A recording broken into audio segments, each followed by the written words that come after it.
The first thing you have to confront, if you're someone like me anyway, when you discover that health is basically a skill that you can form and it arises from behaviors within your control, how we eat, how we sleep, how we exercise, how we manage stress, you have to confront the fact that you need to be able to create and sustain these behaviors. Now, I will tell you, I am speaking to you as someone who may be the grand champion of breaking good habits.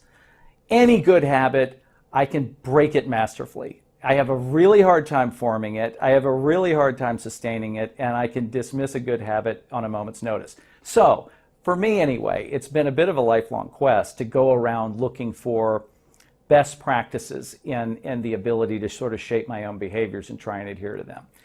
And so in the course of that, I mean, I have read a ton of books and I have watched a ton of videos. I've attended a number of seminars on the topic, and I'm happy to say that fairly recently I had the good fortune of meeting a fellow named Dr. B.J. Fogg, who is the founder and director of the Stanford Center for Persuasive Technology. And he has been through this center at Stanford studying the topic of habit formation and behavior change in a way that, to my knowledge, no one else really has to this point, and has devised what I would submit to you is the fastest, easiest, and most painless way to initiate, grow, and sustain a new behavior that you actually want to create. So I want you to join me in a series of discussions about exactly how this works. I'm going to spend a little bit of time talking to you about some of the underlying principles and the work that they've done to try and understand how this works, with the objective that at the end of it, regardless of what you're doing in the context of a DestinyWell program, you're able to, in any context of your life, decide, I need to create this behavior in order to drive this particular outcome in my life, and then initiate and sustain the behaviors that you need to accomplish that. Welcome to our first discussion on the topic of behavior.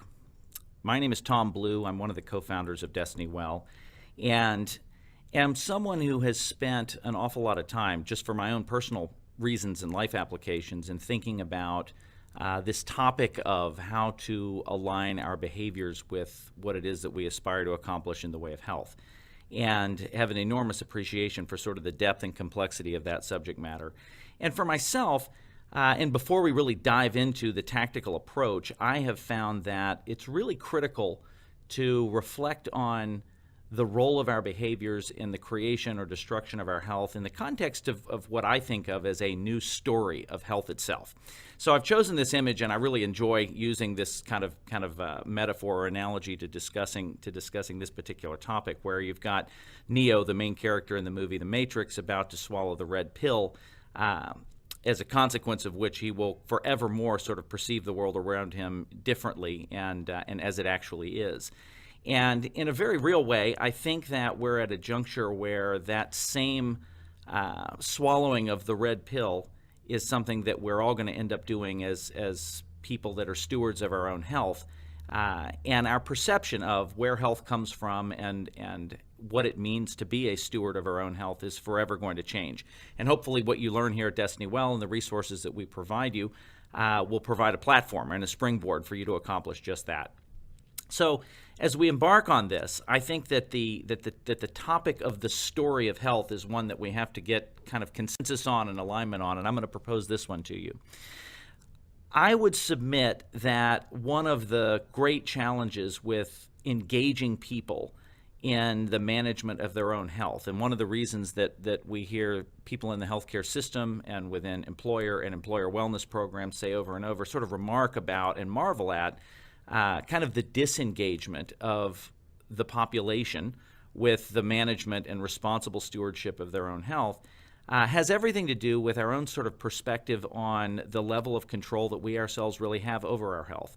And I believe that part of that really begins with the way that health has kind of historically been framed for us.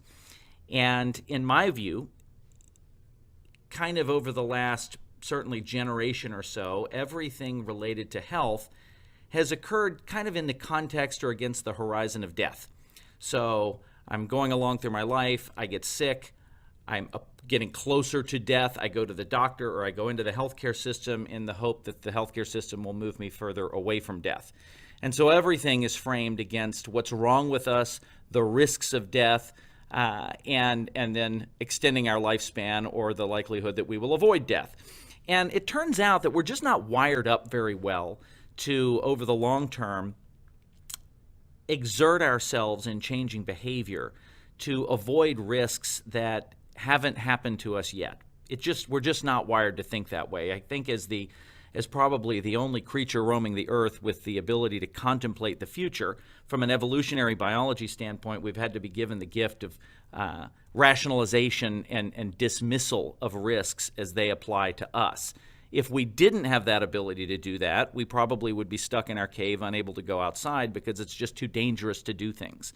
And so things like driving a car, getting on an airplane, because they potentially could lead to our death, we have to be wired in such a way as to dismiss that possibility. And the same applies when we hear that we are at risk of future disease. So a healthcare system premised on telling us how close or far we are away from diseases and death is inherently just miswired for activating and engaging us as human beings over the long term. The good news is not only is the system and that approach broken, but it also is actually incorrect. Not only are we not wired to exert ourselves to avoid future risks, it turns out that science really plays out in such a way as to really work with the way our wiring does work, which is to create the things that we want to create for ourselves. While we're not wired to avoid risk in the long term and to exert ourselves to do that, we are very much wired to exert ourselves to create what we want. So the new story of health looks a lot like this and has been staring us in the face for as long as there have been identical twins and as long as we have understood that these identical twins are genetically identical. And so I don't know if you've ever known a set of twins as young children. I've got a son named Zachary who, when he was just in preschool, had this pair of brothers who are identical twins would come over to the house, and I mean, the two kids were absolute clones of one another. I couldn't, for the life of me, tell them apart. Fast forward to today, 10 or more years later, and you can begin to distinguish between these two kids. And as you've probably observed, if you've known twins over an extended period of time, they become different over time. And what we see here in these two women are a pair of identical twins that were part of a study on the effect of smoking. And so the one on the right is clearly the woman who was the smoker. The one on the left was not. And while, of course, their lives, I'm sure, diverged in all kinds of ways, this being a critical point of distinction, you can see how the behavior of smoking over an extended period of time didn't alter her genetics. They're still genetically identical, but it altered the way those genes express themselves to create what is a very different person, the one on the right from the one on the left. And we've seen this time and again, maybe not as dramatically as this in the case of a smoker and a non-smoker, but where two twins certainly don't die at the same time, they don't die of the same things. They go on through the course of various life decisions, environmental exposures, etc., to become different people as a result of the difference in the way their genes express themselves. Which is to say that where once we thought that the great majority, if not almost all of our health was pre-scripted in our genetic hand, and the best that we could hope for was to work with the healthcare system to help us identify risks early and try and circumnavigate those landmines that are scripted into our genetics, what we know today is that the formula is actually quite different. We know today that the formula for the creation of our health is about like this, that roughly 80% of what we experience as health or disease arises from the behaviors that we exhibit every day. How we eat, how we exercise, how we rest, how we manage stress, the environment around us that we create for ourselves. In other words, 80% of our health arises from choices that we make, behaviors that we exhibit, and only 20% of our health, or thereabout, is really scripted in our genetic hand. And so when you understand this, and at this point in time, this is really not a disputable issue, this is established as a scientific fact, then the only thing you can really conclude from that point is that disease and health are really not things out of our control, things that happen to us, and aren't things that we should be afraid of in nearly the way that we should recognize them as actually skills. Health is a skill set. If 80% of what we experience as health arises from behaviors that we exhibit every single day in how we eat, sleep, rest, etc., then you have to conclude that more than anything else, health is a skill we develop. Now, the problem is that we've discovered that health is a skill fairly recently, and we don't have any educational resources that train and equip us to be skillful stewards of our own health. And so what we're hoping to accomplish with DestinyWell is to provide, just such an environment to create the information that we need, to teach the skills that need to be developed that can then be applied to ultimately create health outcomes that are remarkable and consistent with where you want your own health to go. And so the new story of health is this. And frankly, if you took nothing more from this entire program than a recognition that your health, more than anything else, is a skill that's within your control to develop, it's an enormous breakthrough. At least it has been for me. So when you look at a future that kind of applies the new story of health, and I love this particular image, whether you are the person on the left or the person on the right, ultimately comes down to decisions, skills, and abilities that you can create and apply today.